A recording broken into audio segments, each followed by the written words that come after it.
안녕하세요. 이효정입니다. 오늘 소개해드릴 주인공은 16살 때 보기 드문 전신성 홍반성 루푸스 진단을 받았습니다. 그러다 하나님을 믿은 후 병세가 좀 호전되자 그녀는 마음속에 하나님에 대한 감사가 가득하게 됩니다. 하지만 1년도 되지 않아 예전병이 재발하게 됩니다. 그녀는 하나님께서 기적을 행해 자신을 치유해 주시지 않는 것을 보자 하나님의 존재를 의심하기 시작하고 심지어 하나님을 떠날 생각까지 합니다. 그러나 하나님 말씀의 인도로 그녀는 복을 받기 위해 하나님을 믿는 자신의 잘못된 관점을 알게 되고 하나님을 믿는 참된 의미를 깨닫게 되면서 기꺼이 진리를 추구하고 하나님의 주제와 안배에 순종하기를 원하게 됩니다. 그녀의 체험을 들어보도록 하겠습니다. 저는 16살 때 혈소판 감소성 자반증을 앓았어요. 이듬해에는 전신성 홍반성 루푸스 확진을 받았고요. 완치가 불가능해 약물로만 버텨야 하는 병이라서 제 삶에는 그늘이 드리워졌어요. 저는 거의 매년 입원해야 했고 나중에는 팔다리 관절이 붓고 아프기 시작하더라고요. 어떨 땐 너무 아파서 걷지도 못했고 손으로는 머리를 묶을 수조차 없었어요. 젊은 나이에 이런 모습이 된 제 자신을 보면서 전 늘 고통스럽고 무기력했어요. 왜 이런 병에 걸렸는지 알 수 없었고 어떤 때는 너무 고통스러운 나머지 죽고 싶다는 생각까지 했죠. 근데 저를 위해 열심히 뛰어다니며 애쓰는 가족들을 보면 차마 그럴 수 없어서 하루하루를 근근히 버텼어요. 2012년 9월에 어떤 분이 저한테 전능하신 하나님의 말세 사역을 전해줬어요. 절망에 빠져있던 저는 하나님을 믿으면 하나님이 돌봐주고 지켜주신다는 말에 한 줄기 희망을 받고 그래서 기쁘게 받아들였죠. 1년 뒤에 제 몸은 많이 좋아졌어요. 저는 마음속으로 하나님께 정말 감사했고 하루빨리 병이 완전히 나아서 저도 다른 사람처럼 평범하게 살 수 있기를 바랐죠. 근데 2014년 4월 어느 날 갑자기 코피가 멈추지 않고 계속 쏟아져 나오는 거예요. 아무리 해도 멎지 않아서 휴지로 계속 닦아냈더니 어느새 바닥에는 피로 물든 휴지 뭉치가 가득 쌓였어요. 그때 집에는 저 혼자여서 덜컥 겁이 났죠. 저는 무서워서 큰 소리로 울며 어찌할 바를 몰랐어요. 그때 하나님이 생각나서 하나님께 부르짖었어요. 전능하신 하나님, 저 좀 살려주세요. 그렇게 계속해서 하나님을 부르짖었지만 코피는 멎지 않았죠. 저는 절망적인 심정으로 천장을 바라보면서 처음으로 죽음이 가까이 있다는 걸 느꼈어요. 저는 속으로 이렇게 생각했어요. 죽을 거면 죽자. 죽을 운명이면 피할 수도 없겠지. 죽으면 오히려 해방될 거야. 나중에 부모님이 급히 오셔서 저를 병원으로 데리고 가셨어요. 입원해 있는 동안 저는 이런 생각이 들더라고요. 하나님을 믿으면 평안함이 보장되는 거 아니야? 하나님을 믿는데 왜 이런 일이 생기는 거지? 하나님이 정말 존재하신다면 내가 하나님을 부르짖었을 때 기적을 행해서 코피를 먹게 해주셨어야지. 근데 왜 하나님은 내 병을 고쳐주시진 않고 오히려 재발하게 하셨을까? 그럼 하나님을 믿는 게 무슨 소용이 있어? 차라리 안 믿는 게 낫겠어. 저는 퇴원하고 집에 돌아와서 하나님 말씀책을 리더한테 돌려줬어요. 하나님을 믿지 않기로 결심한 거죠. 나중에 교회의 형제자매들이 제 내적 상태를 알고서는 저를 돕고 붙들어 주려고 찾아왔고 하나님 말씀 한 단락을 읽어줬어요. 전능하신 하나님 말씀. 욥이 겪은 시련은 하나님과 사탄이 내기를 한 것이었고 사탄이 욥을 학대하는 것을 하나님이 허락한 것이었다. 비록 하나님이 욥에게 시련을 주었지만 실제로는 사탄이 욥에게 임했다. 사탄의 입장에서는 욥을 시험한 것이었지만 욥은 하나님 편에 섰다. 만약 욥이 하나님 편에 서지 않았다면 시험에 빠졌을 것이다. 사람은 일단 시험에 빠지면 위험해진다. 연단 겪는 것을 하나님의 시련이라고 할 수 있지만 상태가 좋지 못하면 사탄의 시험이라고 할 수 있다. 내가 이상에 대해 분명히 알지 못하면 사탄이 너를 참소하고 이상에 대해 모호하게 만들어 버린다. 그러면 너도 모르는 사이에 시험에 빠지게 된다. 자매는 이렇게 교제해 줬어요. 오늘날 하나님께서 우리를 구원하시는 사역을 하시니까 사탄은 끊임없이 우리를 교란해 안 좋은 일이 생기게 해요. 우리가 하나님을 원망하고 심지어 부인하고 저버리게 만들어서 결국에는 자기가 삼키려는 거죠. 우리는 사탄의 계략을 간파해야 해요. 예전에 욥이 시련을 받았을 때도 영계에서 사탄이 욥을 참소했어요. 욥이 하나님을 경외하는 건 하나님이 그에게 복을 많이 주셨기 때문이니 만약 그 모든 걸 없애버리면 욥은 분명 하나님을 저버릴 거라고 말했죠. 그 뒤로 사탄은 온갖 방법으로 욥을 해쳤어요. 그의 자녀와 막대한 재산을 빼앗아 갖고 온몸에 악창까지 나게 해서 욥이 하나님을 저버리게 만들려고 했던 거예요. 근데 욥은 시종일관 하나님에 대한 믿음을 지키면서 원망하지 않았어요. 오히려 하나님의 이름을 찬송하면서 하나님을 위해 굳게 서서 증거했죠. 결국 사탄은 수치를 당하고 물러갔어요.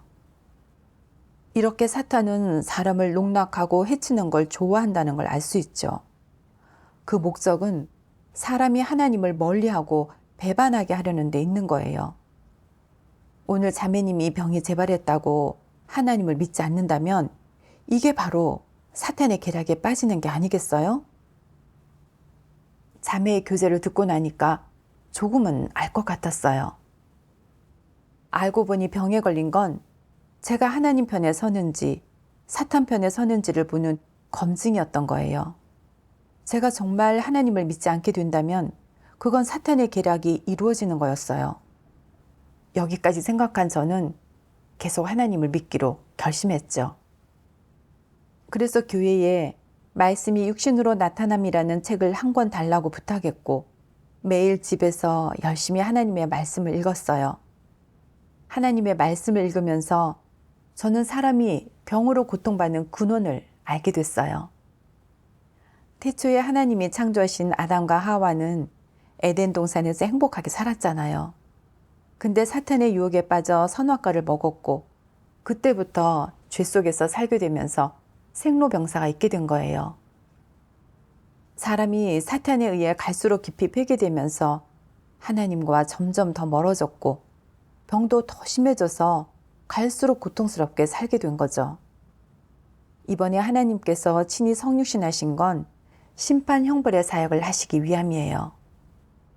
바로 진리를 선포하셔서 사람의 폐괴를 정결케 하고 사람을 사탄의 권력 아래에서 완전히 구원해 본래의 모습으로 회복시키고 아름다운 종착지로 이끌어 주시기 위함인 거죠. 그러니 앞으로의 삶에는 더 이상 고통도 눈물도 없을 거예요. 이 사실을 깨닫고 나서 저는 정말 깊은 감동을 받았어요. 하나님이 사람을 너무나 사랑하신다는 게 느껴졌죠. 앞으로 진리를 잘 추구하고 하나님의 사역을 체험하기로 결심했어요. 그러던 어느 날 저는 하나님 말씀을 읽고 하나님을 믿으면서 복을 받으려는 제 속셈과 불순물에 대해 좀 인식하게 됐어요. 전능하신 하나님 말씀. 많은 사람이 그저 질병을 치료받기 위해 나를 믿고 많은 사람이 그저 나의 능력을 빌어 자기 몸에 있는 더러운 귀신을 쫓아내기 위해 나를 믿는다. 또 많은 사람이 그저 평안과 기쁨을 얻기 위해 나를 믿고 많은 사람이 그저 내게서 더 많은 물질적 부를 얻어내기 위해 나를 믿는다. 많은 사람이 오직 이 생을 무사히 보내고 내세에 무탈하기를 바라면서 나를 믿고 많은 사람이 지옥의 고통을 피하고 천국의 복을 얻기 위해 나를 믿는다. 또 많은 사람이 내세에 무언가를 얻기 위해서가 아니라 그저 일시적인 편안함을 위해 나를 믿는다. 내가 사람에게 분노해 원래 사람에게 있던 기쁨과 평안을 거두어 가자 사람은 모두 의심하였다. 내가 천국의 복을 거두고 지옥의 고통을 주자 사람은 분노하였다. 사람이 내게 병을 고쳐달라고 할 때 내가 외면하고 사람을 혐오하자 사람은 내게서 멀리 떠나 더러운 무당을 찾아갔다. 사람이 내게서 얻어낸 것을 내가 다 거두어 가자 사람은 그림자도 보이지 않았다. 그러므로 나는 사람이 나를 믿는 것은 나의 은혜가 매우 많기 때문이며 나를 믿으면 이로운 점이 아주 많기 때문이라고 말하는 것이다. 하나님 말씀을 다 읽고 나니까 하나님은 정말 사람의 폐부와 심장을 감찰하신다는 걸 느꼈어요. 하나님을 믿으면서도 복을 받으려는 제 속셈을 적나라하게 폭로해 주셨거든요. 제가 하나님을 믿는 건 그저 하나님의 은혜를 얻고 하나님께 제 병을 고쳐달라고 하기 위한 거였어요. 처음엔 제 병이 낫기를 바라면서 기쁜 마음으로 하나님의 말세 사역을 받아들였고 하나님께서 평안과 축복을 주셔서 몸이 좋아졌을 때 제 마음은 하나님을 향한 감사와 찬미로 가득했었어요. 근데 병이 재발하고 하나님께 부르짖어도 코피가 멎지 않으니까 저는 하나님께서 지켜주시지 않는다고 원망하면서 마음에 의심을 품었고 심지어 하나님을 믿지 않으려고까지 한 거예요. 저는 진심으로 하나님을 믿는 사람이 아니었어요. 그저 복을 받기 위해 하나님을 믿었던 거죠. 하나님을 의사로 여겼고 본분을 이행하면서 하나님을 위해 헌신한 거 역시 하나님께서 제 병을 고쳐주시길 바랐기 때문이었어요. 이건 완전히 하나님과 거래하고 하나님을 기만하는 거였죠. 사람은 하나님이 지으신 피조물이니까 마땅히 하나님을 믿고 경배해야 해요. 어떤 거래나 요구도 있어서는 안 되는 거죠. 근데 저는 제가 하나님을 믿으니까 하나님께서는 당연히 제 병을 고쳐주셔야 한다고 여겼어요. 병이 재발하니까 하나님을 원망했고 심지어 배반하고 떠나려 했어요. 이게 어디 조금이라도 양심과 이성이 있는 사람인가요? 하나님께서 형제 자매들을 통해 저를 돕고 붙들어 주시지 않았다면 저는 사탄한테 해를 입고 삼켜지고 말았을 거예요. 저를 구원해 주신 하나님께 감사드려요. 이 점을 깨닫고 저는 하나님께 회개하면서 죄를 고백했어요. 더 이상 복 받으려는 속셈으로 하나님을 믿지 않고 제 병을 하나님의 손에 맡겨 그분의 지배와 안배에 순종하기로 마음먹었죠. 퇴원할 때 혈소판 수치는 거의 정상으로 돌아왔지만 그 뒤로 매주 검사를 받을 때마다 혈소판 수치는 계속 떨어졌어요. 몸에는 작은 멍들이 생겨났죠. 의사는 약을 최대치로 늘렸지만 제 병세는 호전되지 않았고 저는 다시 입원할 수밖에 없었어요. 그러니 마음이 정말 연약해지면서 많이 걱정되더라고요. 이제는 하나님을 잘 믿고 있는데 하나님께서는 왜 아직 내 혈소판 수치를 올려주지 않으시는 걸까? 제가 또 하나님께 요구하고 있다는 걸 깨닫고 조용히 기도드렸어요. 하나님께 요구해서는 안 된다는 걸 압니다. 하지만 제 분량이 너무나 작아서 늘 하나님께 온전히 순종하지 못했습니다. 하나님, 저를 이끌어 주시고 제게 믿음을 더해 주십시오. 그때 하나님 말씀이 떠올랐어요. 전능하신 하나님 말씀. 내일이 어떠할지, 미래가 어떠할지 걱정하지 마라.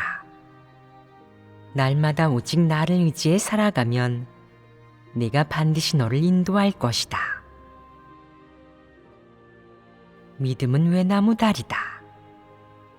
죽음을 두려워하면 건너기 어렵고 목숨을 내걸면 편안히 건널 수 있다.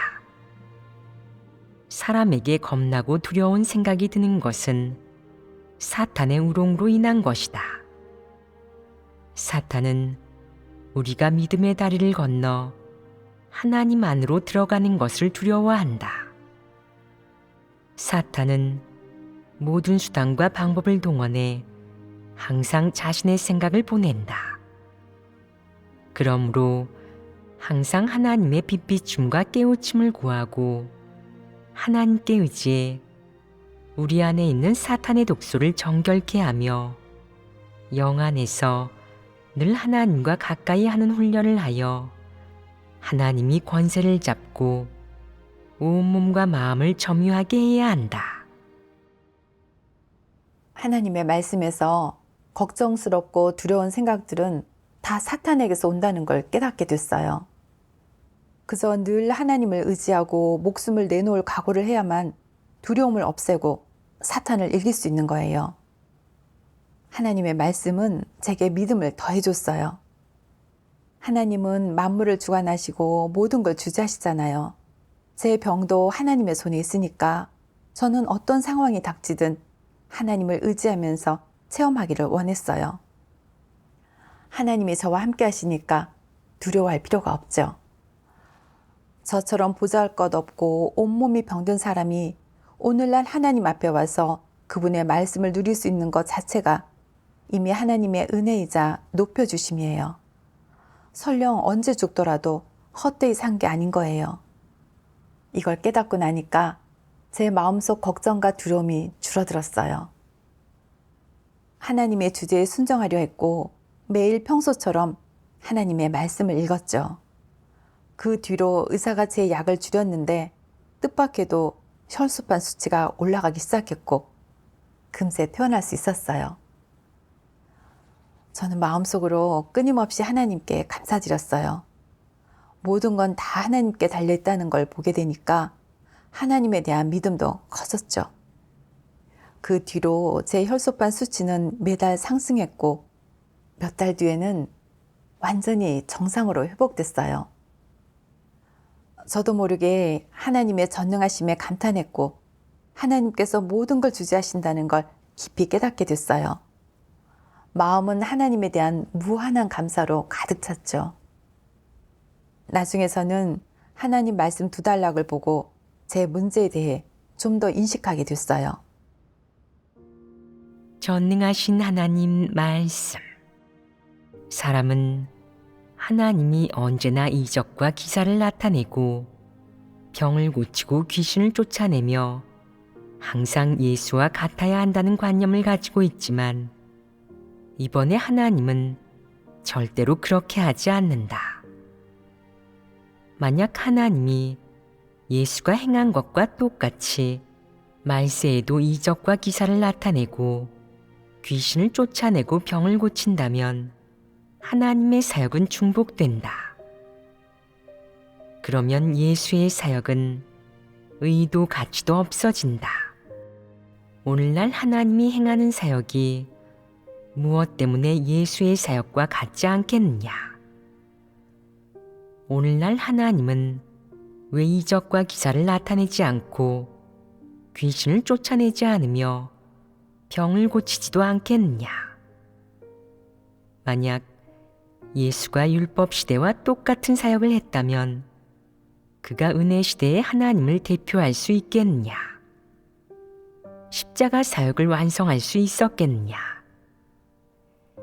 예수가 율법 시대처럼 성전에 들어가고 안식일을 지켰다면 그리하여 누구도 그를 핍박하지 않고 옹호했다면 그가 십자가에 못 박힐 수 있었겠느냐? 구속 사역을 완성할 수 있었겠느냐?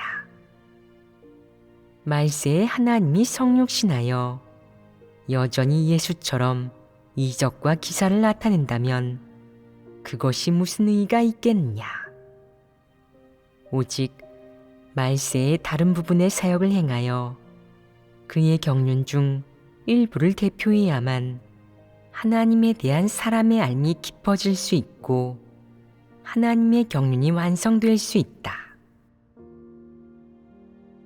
지금 너희는 하나님이 말세의 주로 말씀이 육신된 이 사실을 이룬다는 것을 분명히 알아야 한다.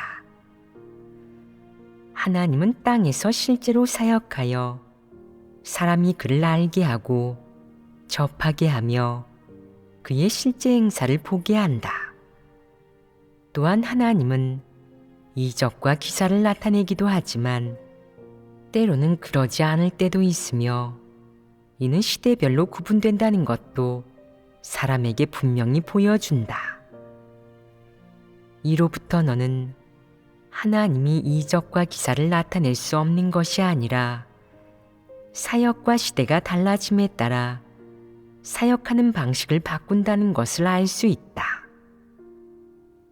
하나님은 지금 이 단계 사역에서 이적과 기사를 나타내지 않지만 예수 시대에는 이적과 기사를 어느 정도 나타냈다.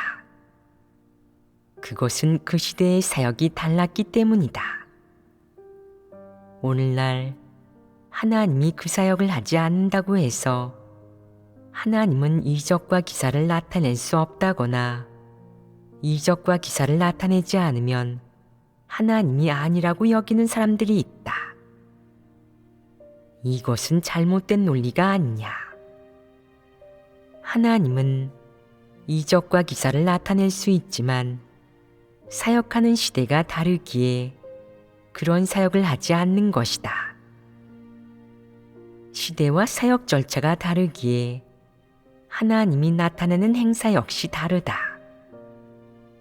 사람이 하나님을 믿는 것은 이적과 기사나 권능을 믿는 것이 아니라 하나님이 새 시대에 행하는 실제 사역을 믿는 것이다.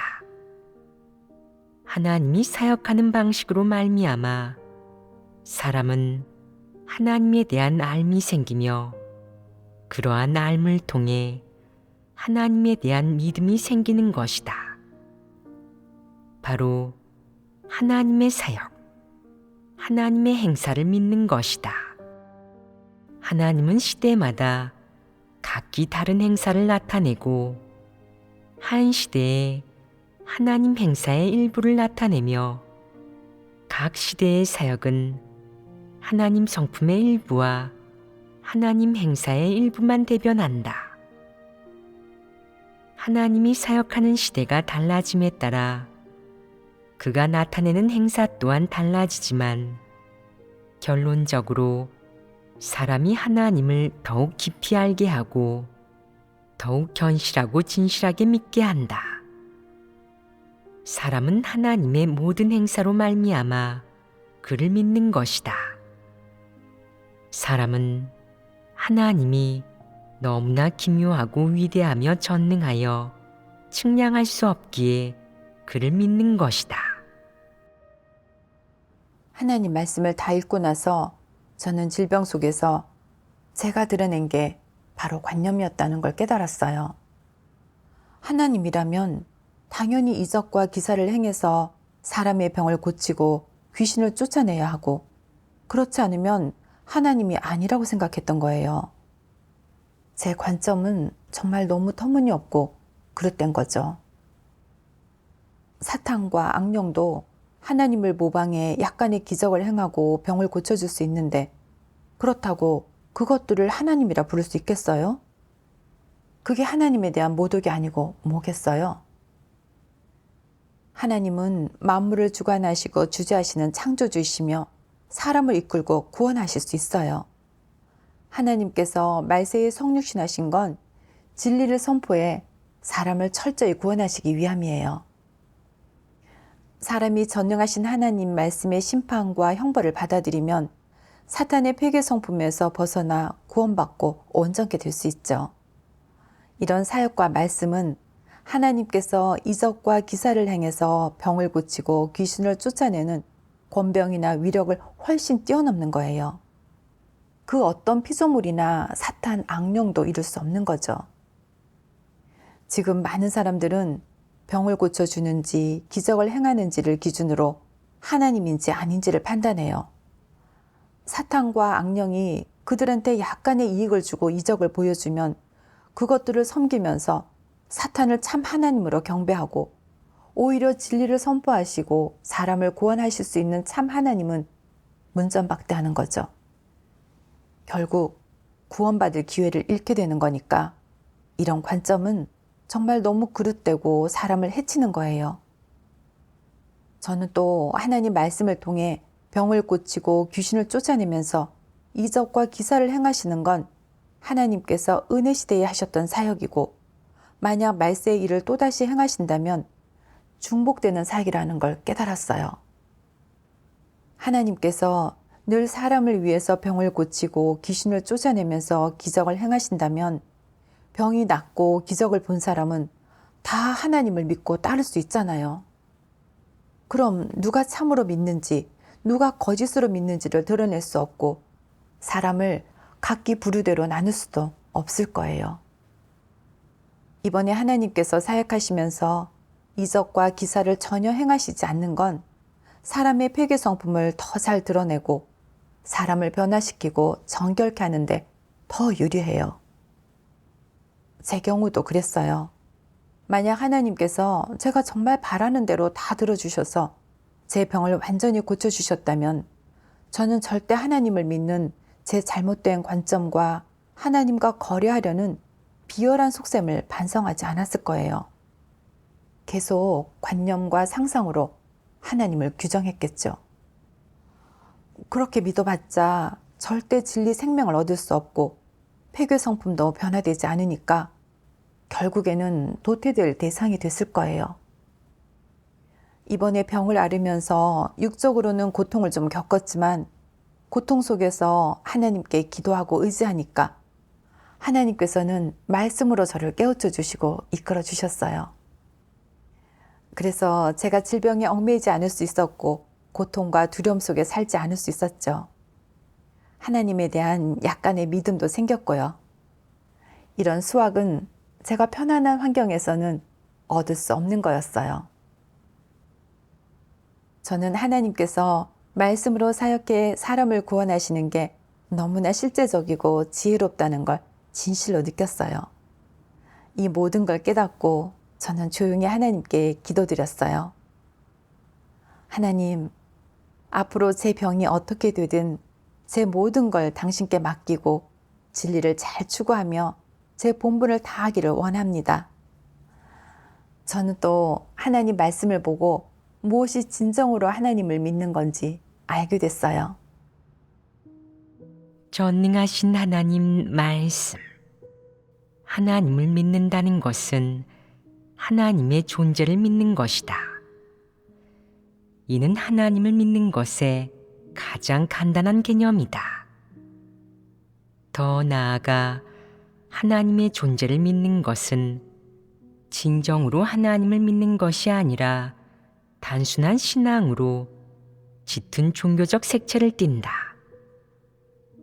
진정으로 하나님을 믿는다는 것의 함의는 사람이 하나님을 만물의 주재자로 믿는 것을 기초로 하나님의 말씀과 사역을 체험하여 폐괴의 성품을 벗어버림으로써 하나님의 마음을 만족게 하는 동시에 하나님을 아는 것이다.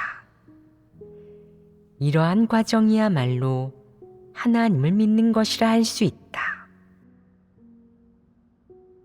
만약 네가 하나님을 믿는 것이 고난받는 것, 하나님을 위해 많은 일을 하는 것, 또는 육체가 평안하고 모든 것이 순조로우며 편안한 것이라고 여긴다면 그것은 모두 사람이 하나님을 믿음에 있어서 가져야 할 목적이 아니다. 내가 이렇게 믿고 있다면 너의 관점은 바르지 않은 것이며 너는 절대로 온전케 될 수 없다. 사람은 하나님의 행사, 하나님의 공의로운 성품, 하나님의 지혜, 하나님의 말씀, 하나님의 기묘함과 난칙함에 대해 알아야 한다. 또한 이런 인식을 통해 내 마음속에 있는 개인적인 요구와 소망, 관념을 없애야 한다. 이런 것을 없애야만 하나님이 요구한 조건을 갖출 수 있고 이것을 통해서만 생명을 가질 수 있으며 하나님을 만족케 할 수 있다. 하나님을 믿는 것은 하나님을 만족케 하기 위함이고 하나님이 요구한 성품으로 살기 위함이다. 그래서 자격 없는 이 한 무리의 사람들을 통해 그의 행사와 영광이 나타나게 하는 것이다. 이것이 하나님을 믿는 옳은 관점이자 내가 추구하는 목표여야 한다. 하나님을 믿는 관점을 바로잡고 하나님의 말씀을 얻고자 노력해야 한다. 하나님의 말씀을 먹고 마시며 진리대로 살아야 한다. 나아가 하나님의 실제 행사를 보고 하나님이 우주 전체에서 행하는 기묘한 행사와 하나님이 육신으로 하는 실제적인 사역도 볼 수 있어야 할 것이다. 하나님은 사람의 실제 체험을 통해 그가 사람에게 어떻게 역사하는지, 사람에 대한 그의 뜻이 무엇인지 느끼게 하는데 이 모든 것은 사탄의 패괴의 성품을 벗어버리게 하기 위함이다. 하나님을 믿는다는 것이 도대체 어떤 것인지 이제 이해가 되느냐? 하나님을 믿는 것이 이적과 기사를 보는 것이냐? 천국에 가는 것이냐? 하나님을 믿는 것은 절대 간단한 일이 아니다. 마땅히 종교적 믿음법을 없애야 한다. 병을 고치고 귀신 쫓는 것을 추구하며 이적과 기사를 중요시하고 하나님의 더 많은 은혜와 평안과 기쁨을 누리려 하며 육적인 안락함과 앞날을 추구하는 이런 것이 종교적 믿음법이다. 이런 믿음법은 막연한 신앙이다. 오늘날 실제적으로 하나님을 믿는 것이란 무엇이겠느냐? 하나님의 말씀을 너의 생명 실제로 받아들이고 하나님의 말씀에서 그를 알고 진실로 그를 사랑하게 되는 것이다. 좀 더 분명히 말하자면 하나님을 믿는 것은 하나님께 순종하고 하나님을 사랑하며 피조물이 해야 할 본분을 이행하기 위한 것이다. 이것이 하나님을 믿는 목적이다. 하나님 말씀을 통해서 저는 하나님을 믿는 건 육체의 평안이나 복을 받기 위해서가 아니라는 걸 알게 됐어요. 오히려 하나님의 말씀을 더 많이 먹고 마시면서 그분의 사역을 체험해야 해요. 그러면 사탄의 폐괴 성품에서 벗어나 하나님의 말씀대로 살 수 있고 하나님을 진실로 알고 순종하며 경외할 수 있어요. 그래야 하나님의 구원을 받을 수 있고요. 근데 저는 애초부터 하나님을 믿는 관점이 잘못돼 있었어요. 하나님께서 제 병을 고쳐주시고 육체의 평안을 주시길 바랐던 거예요. 이런 믿음은 막연한 종교적 신앙에 속하고 하나님께서는 결코 그런 믿음을 인정하지 않으세요. 저는 욥이 떠올랐어요. 욥은 하나님을 믿으면서 육적인 평안을 구하지 않고 오히려 일상생활 속에서 하나님의 주제를 체험하고 그분의 행사를 인식하는 데 중점을 뒀어요. 하나님을 경외하며 악에서 떠나기를 추구한 거예요. 병에 걸렸을 때도 욥은 입으로 죄를 짓지 않았어요. 극심한 고통을 견딜지언정 하나님을 원망하거나 불평하지 않았고 계속 하나님의 이름을 칭송했죠. 그의 믿음은 하나님께 인정받았어요. 근데 저는 하나님을 믿으면서 진리를 추구하지 않고 그저 육적인 평안만을 구했어요. 병이 재발했을 때 마음속은 하나님에 대한 원망으로 가득했고 심지어 하나님을 부인하고 배반했으니 욥과는 도저히 비교할 수가 없죠. 제 목숨은 하나님께서 주신 거예요. 그때 코피가 멎지 않았는데도 생명의 위험이 없었던 것 자체가 하나님이 돌봐주고 지켜주신 거였어요. 근데도 저는 하나님께 감사하지는 않고 오히려 원망하고 배반했으니 정말 양심과 이성이 없는 사람인 거예요. 게다가 저는 하나님을 믿기 전부터 이미 병이 있었으니 설령 하나님을 믿지 않았더라도 병이 생길 건 결국 생겼을 거예요. 제 병의 재발은 하나님을 믿고 안 믿고와는 아무런 관련이 없으니까 하나님을 원망해선 안 되는 거였죠. 이제 저는 무엇이 진정으로 하나님을 믿는 건지 깨달았어요.